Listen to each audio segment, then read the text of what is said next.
Hey there, history nerds and meme lords. It's your boy Halim, back with a wild ride through the annals of time, from the time a war was fought over a bucket, to the man who survived 2 atomic bombs. Buckle up, because these 10 historical facts will blow your mind. Alright folks, let's kick things off with a real head-scratcher. Picture this, it's 1325.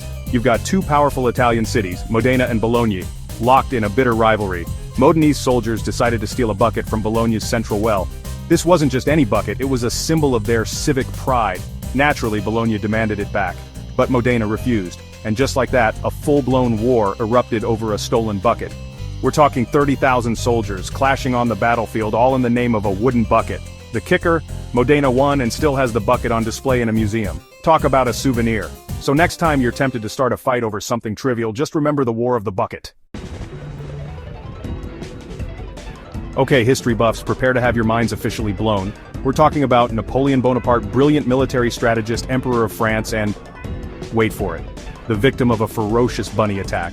So picture the scene. Napoleon, fresh off a major military victory, decides he wants a little R&R. His men, eager to please, rounded up hundreds of fluffy bunnies for a rabbit hunt.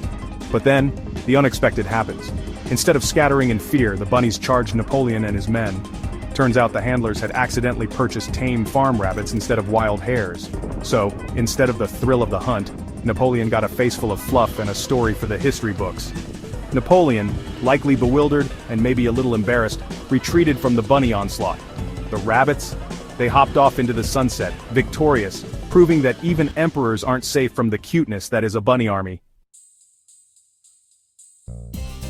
Hold on to your hats, folks, because we're about to dive into the wonderfully weird world of the medieval papacy. It's 897 AD, and Pope Stephen VI is, shall we say, not a fan of his predecessor, Pope Formosus. But here's the catch. Formosus is dead. Very, very dead. But that wasn't going to stop Stephen. Nope, he decided to hold a trial for a dead pope. Stephen had Formosus's corpse dug up, dressed in full papal regalia, and propped up on a throne in the middle of the courtroom. They called it the Cadaver Synod. Formosus was found guilty, shocker, stripped of his papal titles, and his corpse was tossed in the Tiber River. The Cadaver Synod remains one of history's most bizarre events. Fasten your seatbelts, because we're about to enter the twilight zone of history. It's 1518 Strasbourg, and get ready for this. A plague is sweeping through the city, but this isn't your average bubonic plague. Oh no, this is the dancing plague. It all started with one woman. She began dancing in the street and couldn't stop.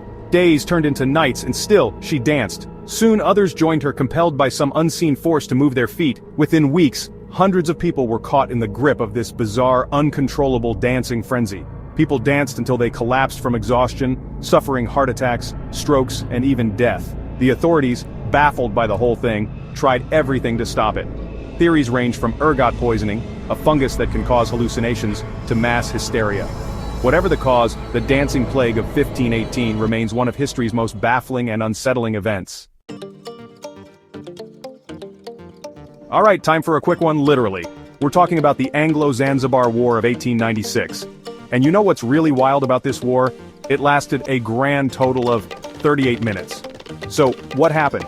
Well, Zanzibar, a small island nation off the coast of East Africa, was in a bit of a pickle. The pro-British Sultan had just died, and a guy named Khalid bin Bargash, who wasn't exactly Britain's cup of tea, decided to declare himself the new Sultan. Britain, not too keen on this power move, issued an ultimatum: step down or face the consequences. Khalid, feeling rather bold, chose option 2. Big mistake.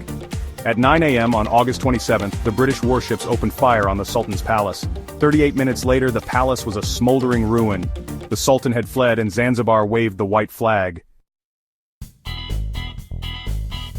Okay, get ready for this one, because it involves Australia, emus, and a whole lot of head-scratching. It's 1932, and Australia is in the midst of the Great Depression. Farmers are struggling, crops are failing, and to make matters worse, there's a new threat on the horizon. Emus. Yes, emus. Those giant flightless birds that look like they wandered off the set of Jurassic Park. Turns out emus love wheat, and they weren't shy about helping themselves to the farmers' crops. The emus were so numerous and so relentless in their pursuit of a good meal that the farmers were at their wits' end. So, what did they do? They appealed to the Australian government for help, and the government, in a move that can only be described as peak Australia, declared war on emus. The Australian military, armed with Lewis machine guns, rolled into the Western Australian countryside, ready to take on the feathered menace. But there was just one problem: emus are surprisingly good at warfare. After several weeks of embarrassing defeats, the Australian government, realizing they were fighting a losing battle, withdrew their troops. The emus, they remained victorious, free to roam the countryside and snack on wheat to their heart's content. Get ready for a story of incredible survival, because we're talking about Tsutomu Yamaguchi, the man who cheated death not once but twice. See, Tsutomu was on a business trip to Hiroshima on August 6, 1945, when the unthinkable happened. The United States dropped the first atomic bomb, forever changing the course of history. Tsutomu was just 3 kilometers from ground zero when the bomb detonated. He was thrown through the air, suffered severe burns, and temporarily lost his hearing. He was lucky to be alive. But his ordeal wasn't over. Injured and traumatized, Tsutomu returned home to Nagasaki, just in time for the second atomic bomb to drop. Against all odds, Tsutomu Yamaguchi had stared death in the face, twice, and lived to tell the tale.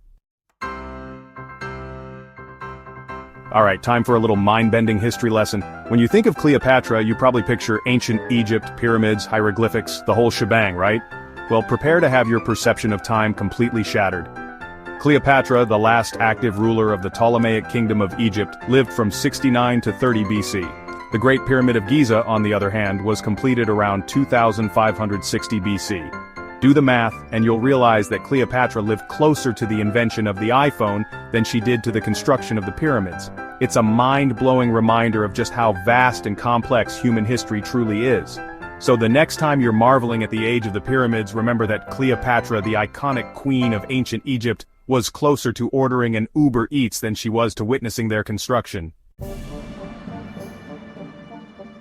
Before you grab your pitchforks and storm the comment section, hear me out. In 1938, Time magazine, in all its controversial glory, named Adolf Hitler Man of the Year. And I know what you're thinking. What were they thinking? But here's the thing, Time's Man of the Year wasn't necessarily an honor. It wasn't about endorsing someone's views or actions. It was about recognizing the person who, for better or worse, had the most influence on the events of the year. And in 1938, Hitler's influence was undeniable. Time magazine, for all its faults, was acknowledging the terrifying reality of Hitler's grip on global events. It's a stark reminder that sometimes, the most influential figures in history aren't the ones we admire but the ones we fear. Alright, sports fans and art enthusiasts, get ready for a wild card. From 1912 to 1948, the Olympic Games featured a little-known secret art competitions. Yep, you heard that right. Alongside the athletic prowess on display, there were medals awarded for painting, sculpture, literature, music, and architecture. The only catch? The artwork had to be inspired by sports. Sadly, the art competitions were discontinued after the 1948 London Games. The reasons vary, but it's thought that the rise of professionalism in sports and the increasing difficulty in defining amateur artists played a role. But hey, for a few glorious decades, the Olympics were a place where athletes and artists stood side by side, proving that the pursuit of excellence could take many forms. And there you have it, folks. 10 insane historical facts that prove history isn't boring, it's absolutely bonkers. Which one blew your mind the most? Let me know in the comments. And if you've got a weird historical nugget, drop it below. Until next time, stay curious and stay weird.